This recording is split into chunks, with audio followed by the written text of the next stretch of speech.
હમણાં રોહિણી નક્ષત્ર ઘણા ભાગમાં તપવામાં છે, ઘણા ભાગમાં વરસવામાં છે. રોહિણી નક્ષત્ર ઉતરતા વર્ષે તો ચોમાસું સારું થવાની સંકેત છે. રોહિણી નક્ષત્રનો વરસાદ જે ભાગમાં થયો છે ત્યાં પુનઃ તે ભાગમાં વરસાદ થતો હોય છે તેવું મનાય છે. એટલે તારીખ 5મી જૂન સુધીમાં રાજ્યના છૂટાછવાયા ભાગોમાં પવનની ગતિ સાથે ગાજવીજ સાથે વરસાદ થવાની શક્યતા રહેશે. તારીખ 7થી 9માં દક્ષિણ ગુજરાતના ભાગોમાં વરસાદ થવાની શક્યતા રહેશે. આ ઉપરાંત જોવા જઈએ તો ચોમાસાની લગભગ કેરળ કાંઠે બેસવાની ઘડીઓ ગણાય છે.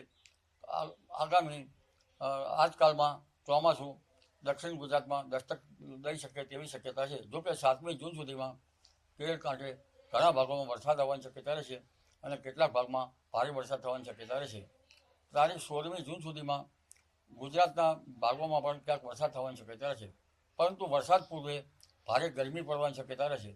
જેમાં મહીસાગરના ભાગોમાં મહત્તમ ઉષ્ણતામાન 43 ડિગ્રી જઈ શકે છે. આ ઉપરાંત મધ્ય ગુજરાતના ભાગમાં 43 ડિગ્રી જેવું મહત્તમ ઉષ્ણતામાન જઈ શકે છે. મહેસાણા ઉત્તર ગુજરાતના ભાગમાં 42-43 ડિગ્રી સેલ્સિયસ જેવું થઈ શકે છે. અને દરિયા કિનારાના ભાગોમાં ભારે ભેજ અને ઉકળાટ રહેવાની શક્યતા છે.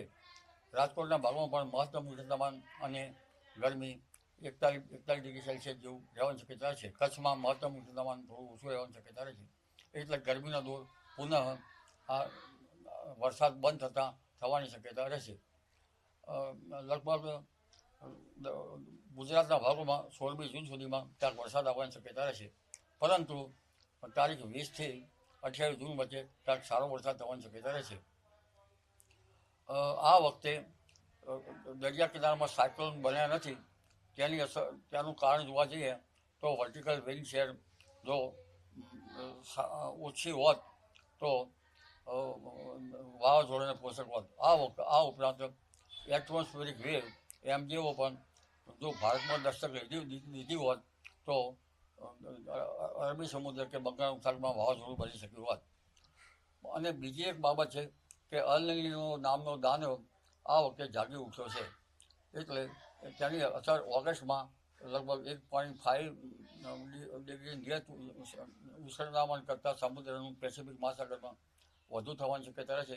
ક્યારેક તેનાથી વધી શકે અને એક સ્ટ્રોંગ અલ નીનો બનવાની શક્યતા રહે. આવો અલ નીનો 1972માં બનવામાં હતો ત્યારે ગુજરાતમાં દુષ્કાળજનક પરિસ્થિતિ ઊભી થઈ હતી. એટલે હવે ધીરે ધીરે ચોમાસાની પ્રગતિ તો થશે, પણ અલ નીનોના કારણે ક્યાંક ભારે તો ક્યાંક ઓછી પ્રગતિ થવાની શક્યતા રહેશે. જુલાઈ માસમાં લગભગ middle julienne oscillation MJO atmospheric wave ભારતના ભાગમાં આવતા વરસાદ થવાની શક્યતા રહેશે. પરંતુ અલ નીનો જે MJOમાં પણ અલ નીનોની અસર જણાય છે, જેટ ધારામાં પણ અલ નીનોની અસર જણાય છે.